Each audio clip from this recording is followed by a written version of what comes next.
Hello guys, welcome back to the channel, and we've only gone and done it. We've decided to upgrade the van. And what upgrade are we going for? Firecracker. The chair. The chair, that's right. We've gone for a double swivel chair. So it's actually a base. And if you're not up to date on our channel or what it is we're about, this is our van. It's a short wheelbase Transit Custom, which we converted, and we started, I believe, on the 1st of January. We'd managed to complete this conversion by the end of February, start of March, in which we've been on a couple of adventures and we've had a blast. But obviously we need to create more space with it being a short wheelbase, and so that's why we've gone for this upgrade. So this here is a double swivel seat, and it is from Custom Designs.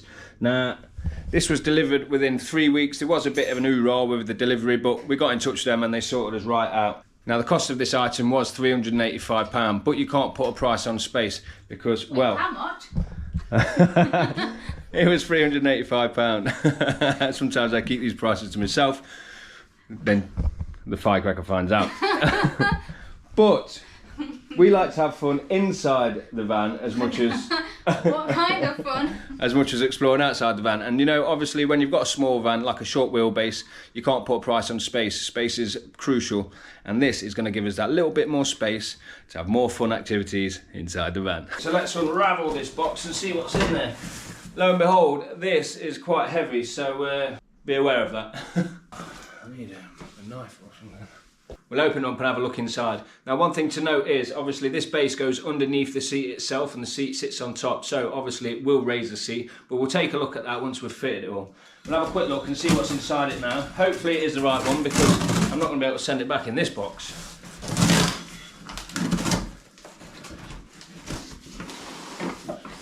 Oh, and there we have it, guys. One base. Very heavy, to be honest. And some instructions. We will go through this on a step-by-step basis, just so if you guys are doing the same thing, you'll fully understand and know what to expect when fitting the swivel seat. But it looks pretty simple. There's only a couple of tools needed, and I do believe this is pretty quick fix. It isn't too much of a long job, let's say, and hopefully it'll be in no time. Let's get outside and have a look in the van. So after hiring a crane to put the base in position, we're there. Now, just for you guys that are not up to date with the channel, this is the inside of the van, and you can see how we built this on our playlist, which is the conversion, which is actually what this video will be in. It'll be in this playlist. We've had to open the fan because it's sweltering. In the UK right now, it's actually warm for a change, which is nice. What tools will we need? These are the tools I'm going for. I've been to Halford. This is a Torque 55, which is needed for taking the seat out itself. There is a little piece, as you can see on the diagram, that you've got to cut away some plastic. So we have got a sharp knife. And I've also got the socket set with the ratchet. I was unsure what that was called. I've just had to send you because socket, ratchet. No, that's the ratchet. Sockets, ratchets. Yeah. And this is what we need to take it out. So let's get to it. So as you can see right now, that is the seat, and this is the space we have. Not too much space. It is a short wheelbase, more than enough for two, but when it comes to taking dogs and young Gigi out as well, the added little bit of space is going to come in absolutely essential. So what we've normally used this space for is just to put our shoes and stuff, but obviously we're not too sure if we're going to be able to do that once we've put the base in. So if I take all these smelly, sweaty hiking shoes out, and then we'll start cracking on. We've taken this chair out. Now, I do wonder how dirty it's going to be in here. It might need a little bit of a clean, but nonetheless, the firecracker is here. Aren't you? Yeah. No, I'll get scrubbing. Okay, so first things first, what we're going to do is just loosen the fronts up. We'll get underneath because that's going to give us access to where we need to loosen these bolts. Now, as you can see, we've got 1, 2, 3, 4 bolts. Now they're the Torque 55 bolts. As I say, I did get that from Halfords. If you haven't got one, I think it was like 12 quid, so it's not massively expensive. Also on the instructions, it does mention about trimming down 3 bolts that are sticking through the ground if needed. So what we'll do, once we've got it all out, we'll put the base in and we'll just check to see if it does swivel. If it doesn't swivel, we can trim them down. If not, we don't need to, basically. So So I think what the plan is here is to get this plastic casing off without trying to break it, and it just gives us a bit more access from the side to get to this bolt. It's always worrying about pulling plastic off, isn't it? Because you think you're just going to break it, but hopefully it will just clip out. I think I see the little bit. Oh, I see what you do. There's little bits you just need to push down and then they clip out. It's almost like there's two wedges, you push them in and you pull it out. Voila. Okay, when it comes to doing these bolts, always remember, lefty loosey, righty tighty. Okay, well, at least that's what it normally is. Loosey goosey. Left loosey goosey. Loosey goosey is the loosey. And that's righty tighty. Get it right, Dino. Okay, now these I imagine are going to be quite tight. This is going to be quite awkward to try and... There we go. Woo! Takes a bit of muscles, this. Just need to get you on this. Oh, you bugger. I bet they've never been loosened since the day they've been put in. It's been going on forever. Wow. I must add, I've done a CrossFit session today and I'm already very tired. But this thing's going on forever and we've got 5 of them. Oh, Jesus Christ. That ending. 1 down, 4 more to go.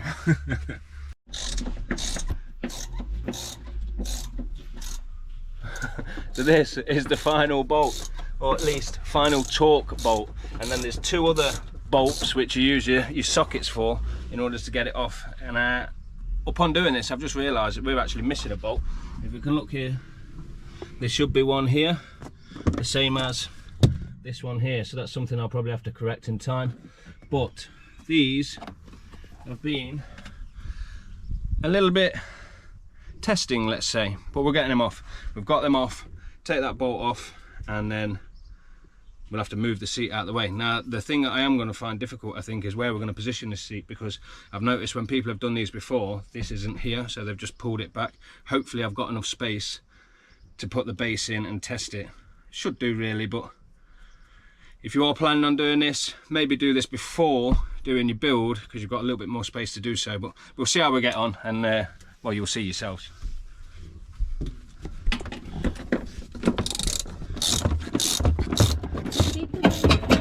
Hello!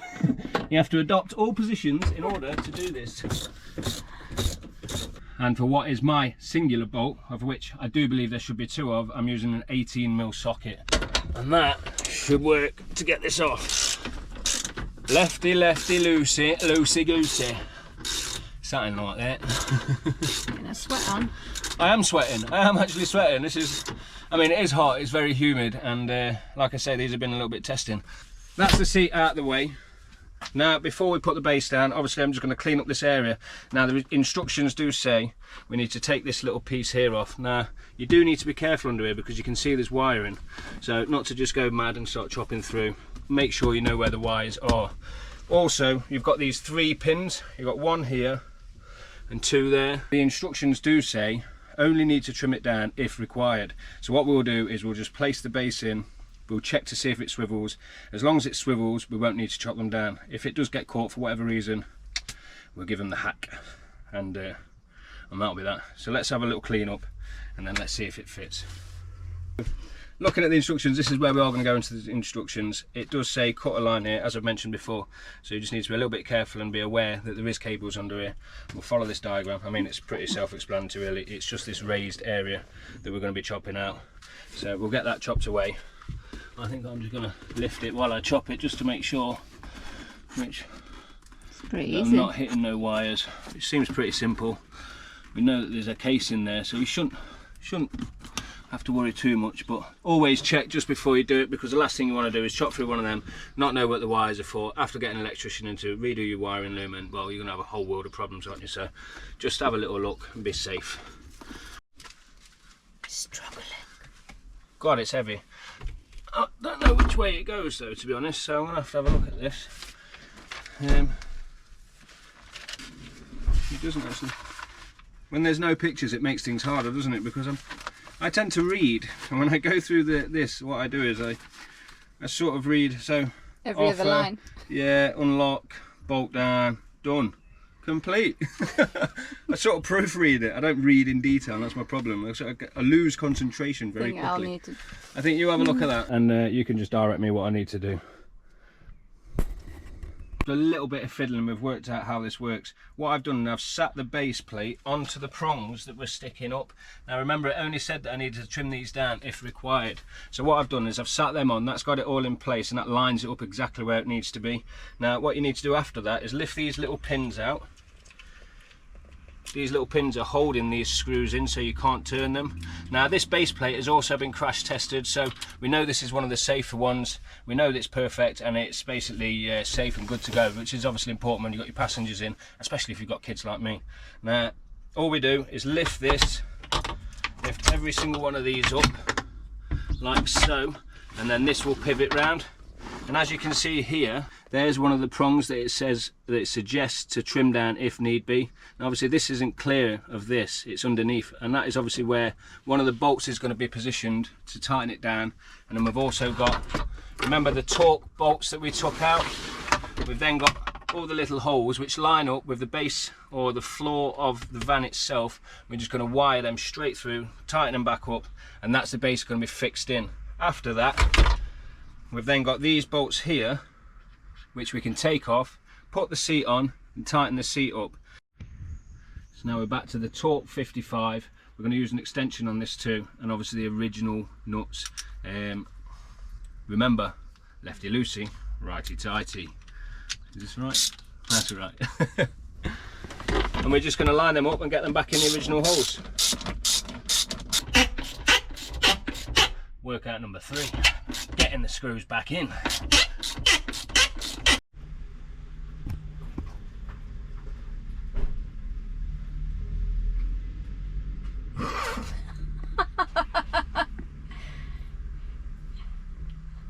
The van just left. He was supposed to be on a diet as well. Just chasing it, just chasing it. He's running down the street.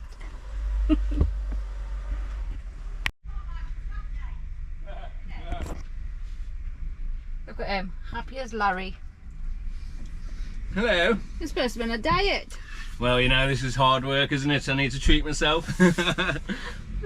Yummy. How did the chase go? I know, I thought he was going to drive off. I was a bit gutted. I was chasing him like that. Come here. I thought he was off. It's like, no. No, exactly. Wait for me. Okay, so we'll be transparent. I've taken 4 torque bolts out of the seat because mine had 4 in it for some reason. Now this says to remove 3. For whatever reason mine's had 4 and the base has only got 3 to put back in. So I've got 1 left over, but I'm not too worried because obviously we've also got the 2 studs which the bolts go down onto. Now remember I said that this side for some reason didn't have a bolt on it. Well actually we get them in the pack anyway, so furthermore that will go in there. So what we're going to do now is just tighten all that down, finalise that, and then we'll look to putting the seat on. Now the seat tightens up on these bolts here. I believe there's 6 or so. We'll look at that in a second, but first of all let's get this tightened down and make sure it's all secure. Okay, so after a lot of cafoofing about with base plate, what we're going to do now is position the seat on, get it onto the base plate. We've took all the bolts off all of these studs here. Now there's 6 of them. They will then tighten the seat to the base plate and we'll give it a swirl, won't we, and check it out.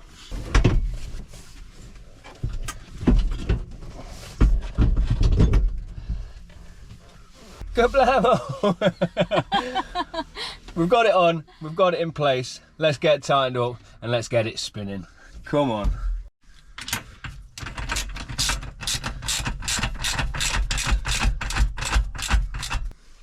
Okay, so moment of truth. Are we going to get that extra space that's required? Is it going to be easy to spin round? And is this going to be worthwhile?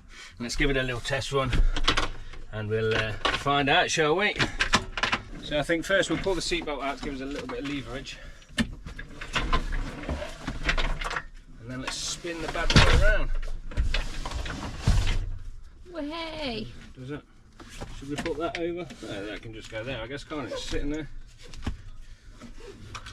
Like so. And voila, look at that. 2 extra seats in the old activity area, but I mean, that opens it up pretty good, doesn't it? So we're in a sitting room now. yeah, this is the sitting room. That's the bedroom. Yeah, we could actually leave the bed there and be lazy now and have seats here, which is pretty good actually. So was it worth it? Absolutely. I mean, God, it does feel quite big now, doesn't it? It does feel very big for a small van. So as you can see, that is now in camping mode, and simply just to reverse this would be to do everything in rewind. So we'll open up the door, give us a bit more access. It simply swivels around. No, it doesn't. It swivels around this way. It's pretty easy to move it, to be honest. It just slides around nice and easy. We'll get that back into position. And after we've got the seat in position, all we're going to do is get the locking pins lined up, slotted in, and then turned into position. Now you've got the little hole. Make sure you've lined the holes up. We're going to drop the little pin in, and voila, that there is stopping that from spinning. Vice versa, same again, which is just like so. We just turn that into position, pin. Oh, get klutzy hands in the way. Let's drop in. And then what we've also got is obviously the 2 larger pins, and we just slot them in to these little holes here, which again is just further safety, stopping the chair from being a waltzer. Well, that's it. Obviously I've not done the 2 front ones, but you get the gist. So that is how you secure the chair and put it back in to driving mode. So that is us back in driving mode, and that is our swivel chair. That's how we've installed it. Is it a good buy? I personally think so. It gives us that extra space in the back, especially when we're camping, especially when we've got the dogs, and especially when we've got Gabrielle. Gives us extras 2 chairs, and even if it's just me and the firecracker out, we can leave the bed down. We've got 2 chairs that we can sit on. We can admire those sunrises that we like, and that just gives us that extra bit of space, doesn't it? So thank you for watching. If you did like the video, please do like and subscribe, and I'll catch you on the next one. Cheers guys. Ta-ta.